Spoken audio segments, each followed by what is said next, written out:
के पाँव में जब तिरंगा हाथ में लिए बेच रहा होता है तो क्या ये उसकी देशभक्ति है? नहीं, ये उसकी देशभक्ति नहीं है, इसकी पेट की भूख की शक्ति है जो उसे ऐसा करने पर मजबूर करती है। क्योंकि ना वो मस्जिद को जानता है, ना वो शिवालियों को जानता है, ना वो मस्जिद को जानता है, ना वो शिवालियों को जानता है। वो पेट के भूखे साहब केवल भोजन के निवालों को जानता है, केवल भोजन के निवालों को जानता है। अपने परिवार, अपने समाज और अपने देश के प्रति समर्पण का भाव है हमारी देशभक्ति। हर देशद्रोही के जीवन में आने वाला तूफान है हमारी ये सच्ची देशभक्ति, ताकि हर देशद्रोही ये समझ सके कि अगर तू परिंदा है तो ये आसमान भी तेरा है, अगर तू दरिंदा है तो ये शमशान भी तेरा है। भाईचारे से रहना है तो रह जमीन पर, वरना ये कब्र भी तेरी और ये कब्रिस्तान भी तेरा है, वरना ये कब्र भी तेरी और ये कब्रिस्तान भी तेरा है। अब मैं बता दूं कि महिला सुरक्षा के मामले में हमारे भी चौथे पायदान पर आते हैं। हम ना एक ऐसे समाज में जीते हैं जहाँ पत्थर की मूरत को लगते हैं 56 भोग, भूखे नंगे तड़पते सो जाते हैं लोग, नंगे भूखे तड़पते सो जाते हैं लोग। यही सच्ची देशभक्ति और यही सच्चा राष्ट्र प्रेम कि न सरकार मेरी है, न राम मेरा है, न ये बड़ा सा नाम मेरा है। बस एक बात का गुरूर है मुझ में कि मैं भारत की हूँ और ये भारत मेरा है, कि मैं भारत की हूँ और ये भारत मेरा है। और एक वैचारिक बीमारी जो हमारे समाज में मुझे नजर आती है, कहते हैं कि हम दुनिया के सबसे बड़े लोकतंत्र हैं, जहाँ हिंदू पैदा होते हैं, मुस्लिम, सिख और ईसाई पैदा होते हैं, परंतु बदकिस्मती जात इंसान पैदा नहीं होते। मेरे विचारों से ना तो हिंदू की जरूरत है, ना मुसलमान की जरूरत है। राष्ट्र निर्माण के लिए केवल एक सच्चा इंसान की जरूरत है, केवल एक सच्चा इंसान की जरूरत है। यही सच्ची देशभक्ति और यही सच्चा राष्ट्र प्रेम। और अब मेरे विचारों से देश का राष्ट्र निर्माण तब संभव होगा जब देश में नारी की पूजा नहीं, नारी की इज्जत की जाएगी। स्वच्छ भारत अभियान केवल सरकार नहीं, सड़क पर चलने वाला प्रत्येक नागरिक हाथ बनाएगा। स्वच्छ भारत को दिल से अपनाएगा, स्वच्छ भारत को दिल से अपनाएगा। और अब मेरे विचारों से देश का राष्ट्र निर्माण तब संभव होगा जब एक गरीब बच्चा मध्याह्न भोजन के लिए नहीं बल्कि ज्ञान दर्जन के लिए सरकारी स्कूल की चौखट पर जाएगा, ज्ञान दर्जन के लिए सरकारी स्कूल की चौखट पर जाएगा। I begin Indian, I begin student, I will proud to begin Indian, I will proud to begin Indian। और मैं सैल्यूट करना चाहूंगी सरहद पर दिन रात हमारी रक्षा के लिए खड़े हर उस जवान को, कि देश की पुलिस, प्रशासन, हर एक किसान को और हर उस व्यक्ति को जो अपना काम। ये तैयारी हमारे बच्चों की अभी जो मुकम्मल नहीं दिखा पा रहा हूँ मैं आगे हूँ। और ये लाइन बच्चों की, आप लोग बच्चों को दुआ दें, आशीर्वाद दें, ताकि ये बच्चे आने वाले समय में हर वो मंजिल तक पहुँच जाए जिस मंजिल की तलाश में उनके माता पिता और हम टीचर्स हैं। तो आप लोग दुआ में याद रखें बच्चों को और आशीर्वाद भी दें। बहुत बहुत शुक्रिया।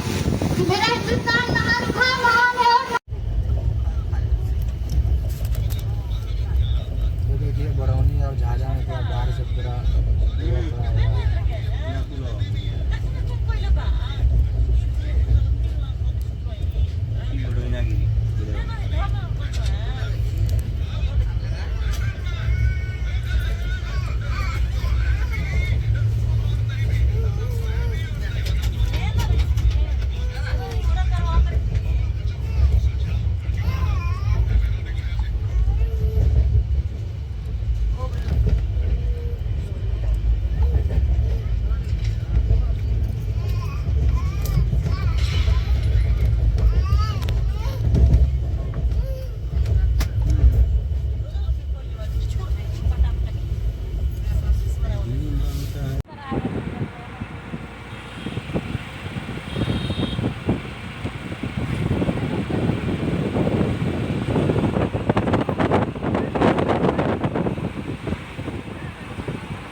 उपस्थित बड़े ही ऊर्जावान युवा नेता जिन्होंने अपनी शख्सियत इस तरह से यहाँ पर बनाई है कि उन्होंने छात्र राजनीति से लेकर युवा राजनीति के साथ साथ जनता के बीच में भी अपना नाम कमाने वाले ऐसे युवा कांग्रेस के और कांग्रेस के नेता भाई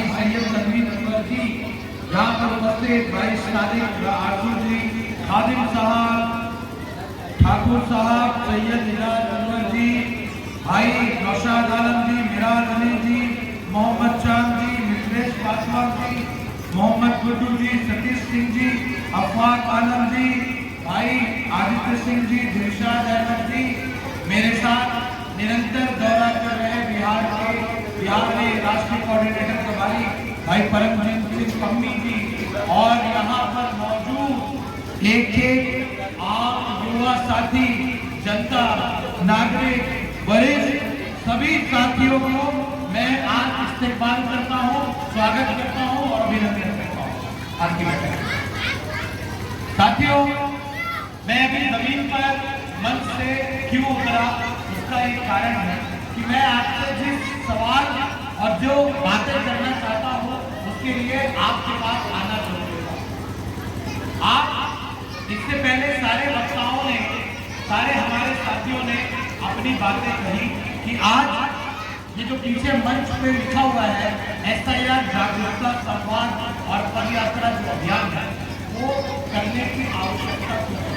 तो मैं कुछ सवालात आपसे पूछूंगा और मैं उम्मीद करता हूँ सवाल के बहुत ईमानदारी से जवाब आप लोग देंगे। सभी तैयार हैं? कितने लोग तैयार हैं? हम भाई तैयार हैं? तो सबसे पहला सवाल ये कि कितने युवा साथी ये मानते हैं कि आज वो बेरोजगारी की मार से तकलीफ में है? हाँ भाई,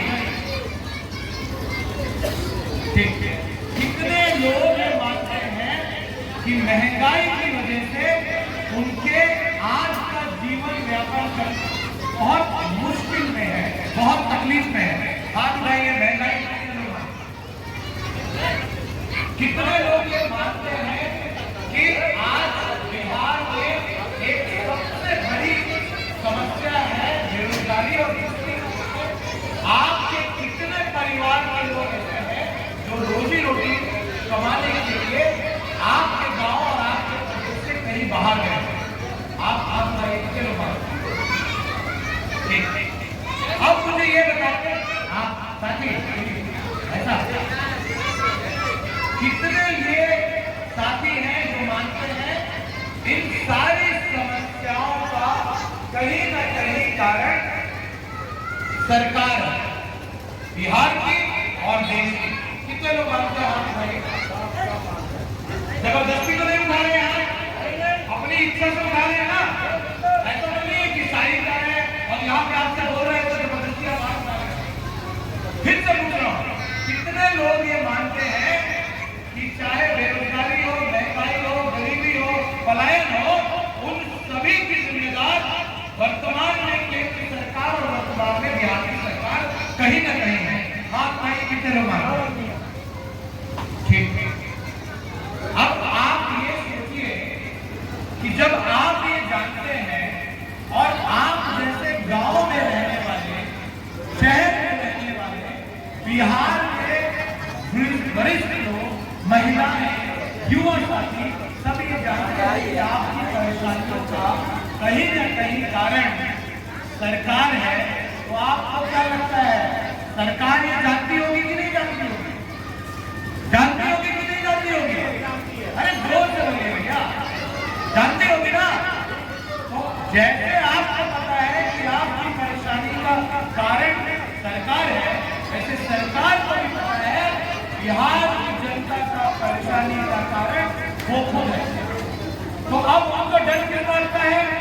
आपके पास ऐसी कौन सी ताकत है जिससे आप सरकार को आंख दिखाई देते हो? कौन सी ताकत है?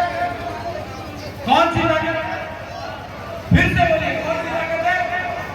तो अब सरकार ये जानती है कि वो आपसे वोट तो नहीं मिलेगी, वोट तो नहीं मिलेगा उनको, तो उन्होंने एक रास्ता निकाला, और वो रास्ते का नाम क्या है? SIR। क्या है वो रास्ते का नाम? SIR, मतदाता पुनर्निरीक्षण के नाम से बिहार के मजदूर, गरीब, परेशान, वंचित लोगों की समस्या का समाधान ना करने पर उन्होंने ये रास्ता नेट ना पकड़ो जरा, और पकड़ो ताकत से ही वंचित कर दिया जाए, आइडिया वाला है ना, ताकत से छीन लिया जाए।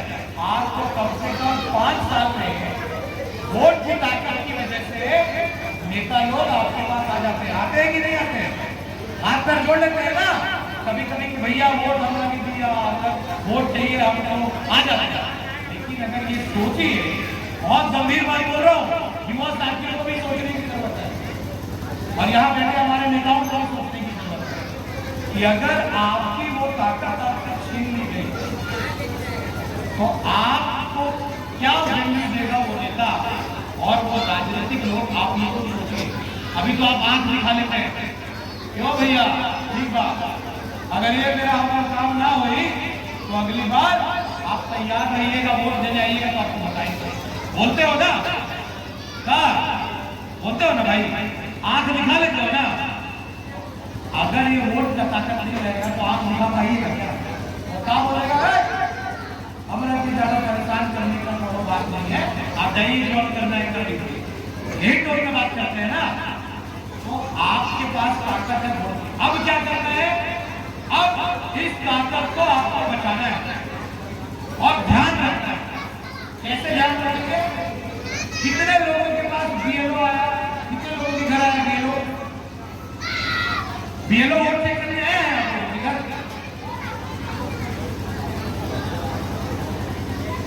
कितने लोगों के घर आया है हाथ उठाइए?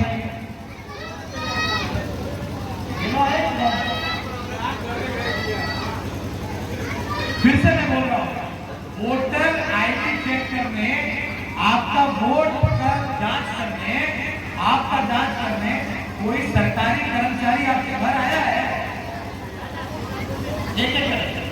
पहले वो लोग हाथ उठाओ जिनके घर आया है, समझे कम है? अब वो लोग हाथ उठाओ जिनके घर नहीं आया है। चाची आपके घर में आया है? अच्छा, जिसके घर आया है, जिसके घर नहीं आया, दोनों सुने। जिसके घर नहीं आया है वो अपना कागज पत्र लीजिए और बताइए बीएलओ को कि अगर वो बोले कि भैया आपका नाम और नहीं जोड़ेंगे तो उनको लेके जाइएगा अपने घर और बताइएगा हमारे दादा परदादा कुल खानदान सब कौन से गाँव का है? यही गाँव का है। तो आप कैसे नहीं मानिएगा? दूसरा बात, जिसके घर बीएलओ नहीं पहुंचा है वो बीएलओ के घर पहुंच जाओ और जिसके घर अगर पहुंच गया है वो नजर रखो। 1 तारीख को वोटर लिस्ट प्रकाशित होगा, आपको ये ध्यान रखना है और आप नेताओं को ये ध्यान रखना है कि किसी का नाम उस वोटर लिस्ट से हटना नहीं चाहिए।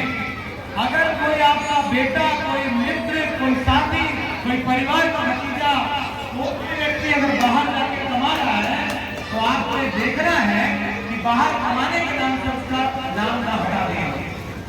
तो आप लोगों की क्या जिम्मेदारी है कि सावधान रहना है और ये ध्यान रखना है एक साथी को कि आपका नाम वोटर लिस्ट से नहीं हटना चाहिए। सरकार आपका नाम हटाने के लिए व्याकुल है कि आप उनको वोट नहीं देंगे तो हम उसका नाम लाते।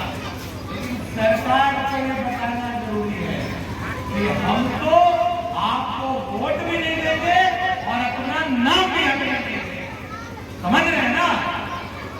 पूरी जिम्मेदारी के साथ ये काम करना है। ये ताकत आपको कांग्रेस पार्टी ने दिया है, ये ताकत आपको संविधान ने दिया है, ये ताकत आपको बाबा साहब भीमराव अंबेडकर ने दिया है। ये ताकत का ध्यान रखिएगा। यही बातें भी जो आप लोगों तक कहने आया था, बिहार के कोने कोने में, गांव में, शहरों में जाकर हम जागरूकता इसलिए फैला रहे हैं कि आप लोग जानिए और सावधान रहिए। और सिर्फ यहाँ ये बात खत्म मत कीजिएगा, आप अपने आस पड़ोस के लोगों से, मित्र से, साथियों से सभी जाकर ये बात जरूर कहिएगा और बताइएगा।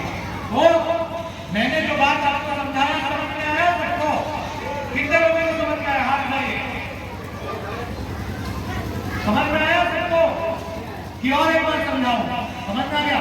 तो हाथ उठा के बताइए वोटर लिस्ट में वोटर लिस्ट के इस कार्य पे ध्यान देंगे। हाथ नहीं मैं सब ध्यान रहेंगे ना, बस आपको यही ध्यान रखना है कौन जाति का है, कौन किस धर्म का है, कौन किस समुदाय से, ये कि आपका नाम वोटर लिस्ट पे और आपके पड़ोसी का नाम, आपके गांव का नाम, आपके साथियों का नाम वोटर लिस्ट में नहीं आता।